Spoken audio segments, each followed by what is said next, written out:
This is one of the greatest popular singers of our time. This is Ella Fitzgerald. We'll be visiting her at her home in Los Angeles.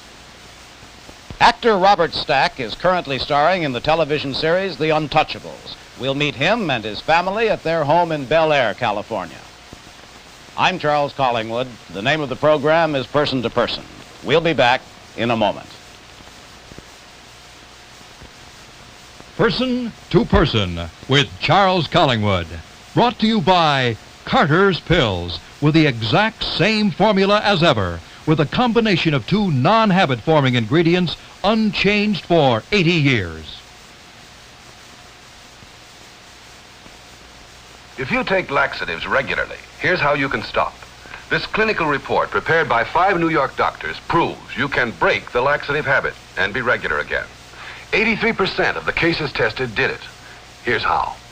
You stop taking whatever you now take. Instead, every night for 1 week, take 2 Carter's pills. Second week, 1 each night. Third week, 1 every other night. Then nothing. Every day, drink plenty of liquids. Put yourself on schedule.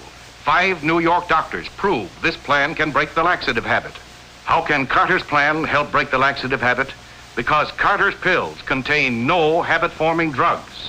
Instead, Carter's relieves irregularity with 2 natural vegetable ingredients. So when you feel sluggish, headachy, nervous, and need a laxative temporarily, take Carter's temporarily and don't get the laxative habit.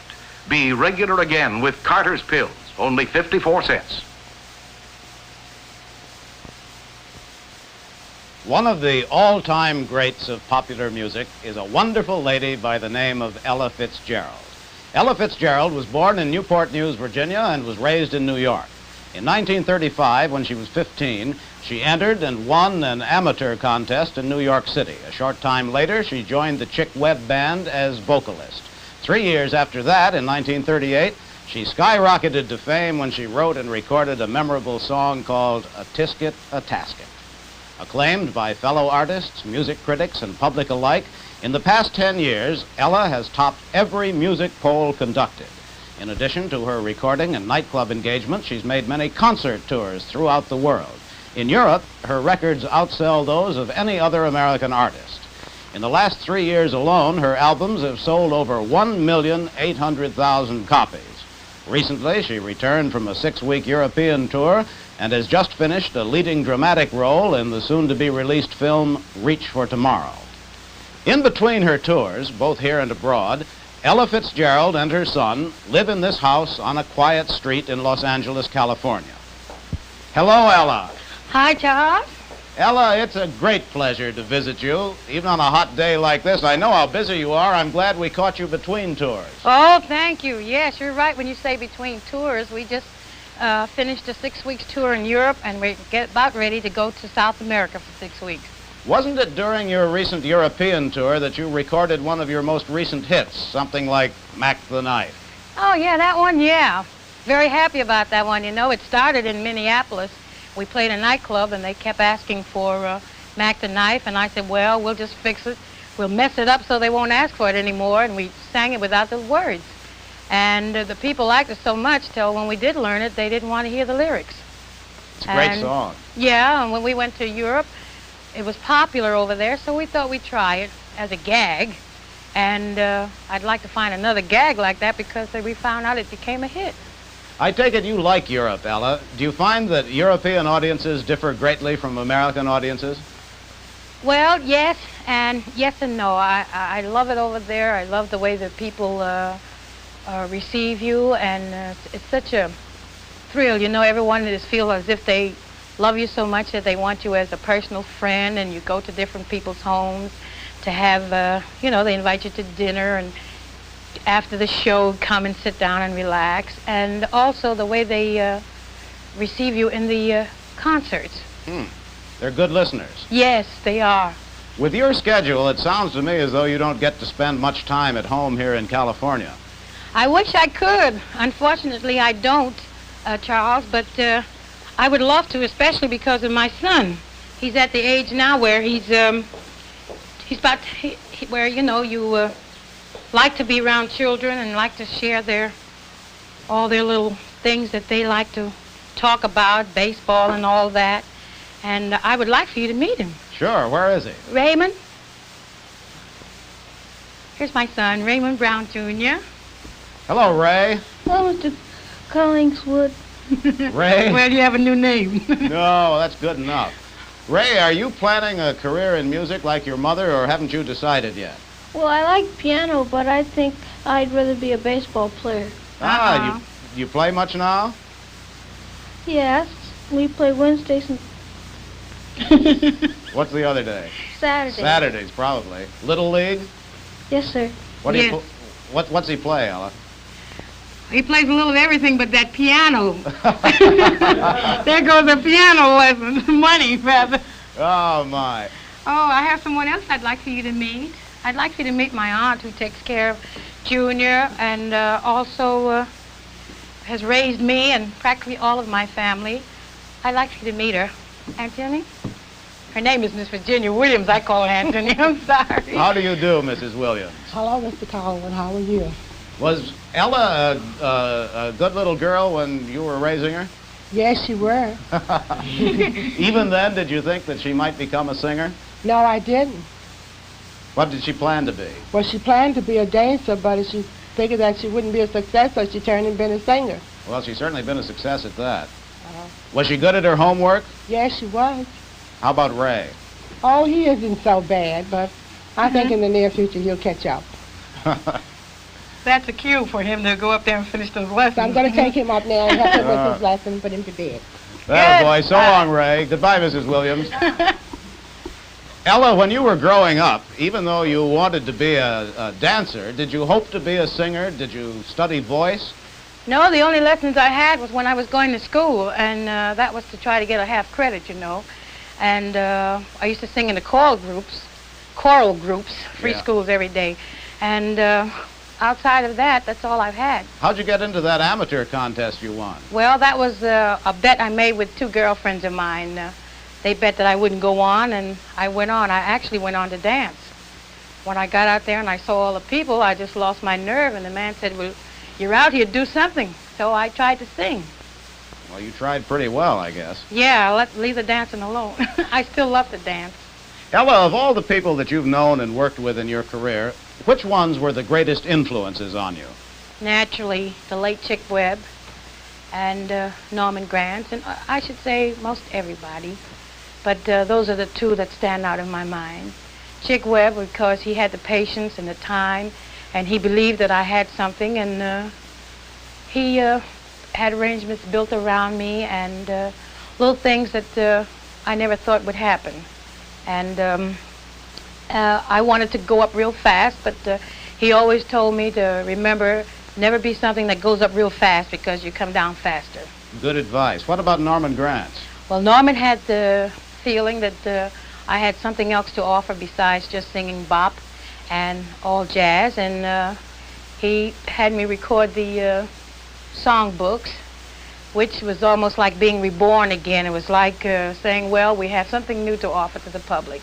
And now, even on your tours, I suppose, you sing a great many ballads, don't you? Yes, I sing a great many ballads, and I do some of the up-tunes, but we find lately that the people like mostly the ballads. On these trips that you make, do you bring back many souvenirs from them? I used to, not anymore, because we travel so much, and we had 3 days off in 6 weeks. But I'm a great collector of other artists, and I always run around asking people for autographs, and I don't have room to put everybody, but these are some of my favorites, and that to me they're like close friends. Say Miss Dinah Shore, who I just love so much, and who's so for real and down to earth. And of course Sarah Vaughan.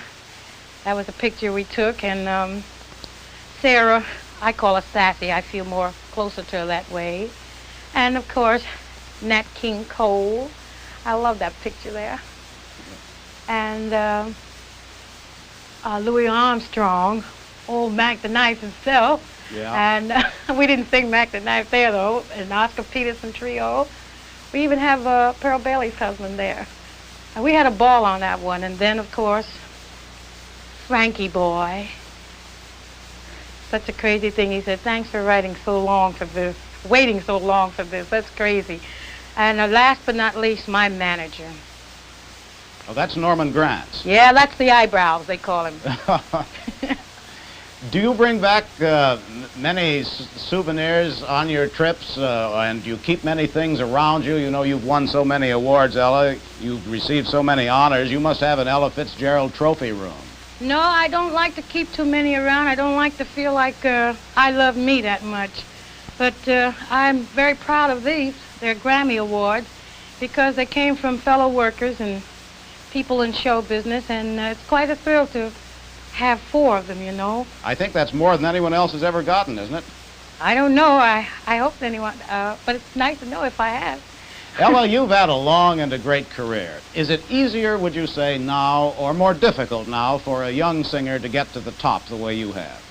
Well, an exception of a few, I would say it's a little difficult because they really have so many record companies that are just out for get that hit and that's it. And sometimes the kids do a number and it's good, but then they don't have anything to follow with. The company either gives them the same type of song to sing, and when they go to a nightclub, well, all they have to offer is just the hit. Of course, the old songs are coming back, and with so many standards coming back, it seems perhaps that the songs being written today aren't as lasting as they were before. An exception of about 3 or 4, I think the old ones they have more meaning, and you really have to give a little in them. And people like Joe Stafford, Sarah, Nat, and Frank, you know, that had to get it the hard way.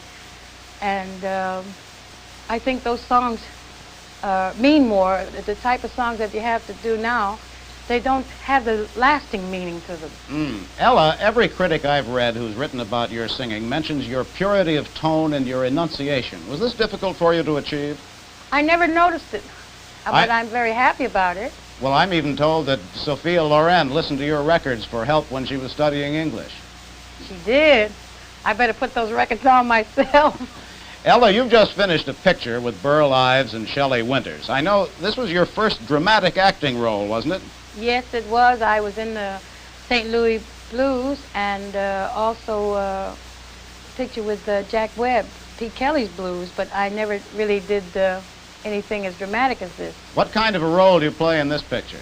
I play a down-and-out singer, and I cry almost all through the picture.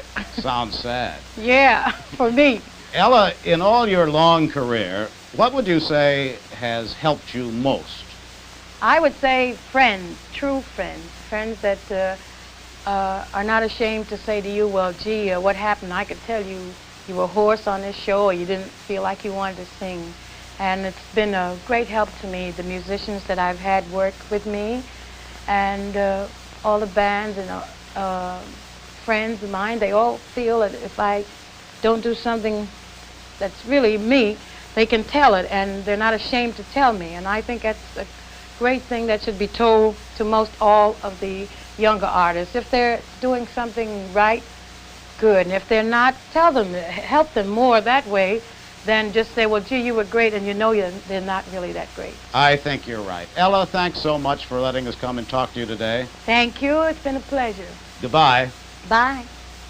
In just a moment, we'll take you for a visit with Robert Stack and his family, but first, a word from our sponsor.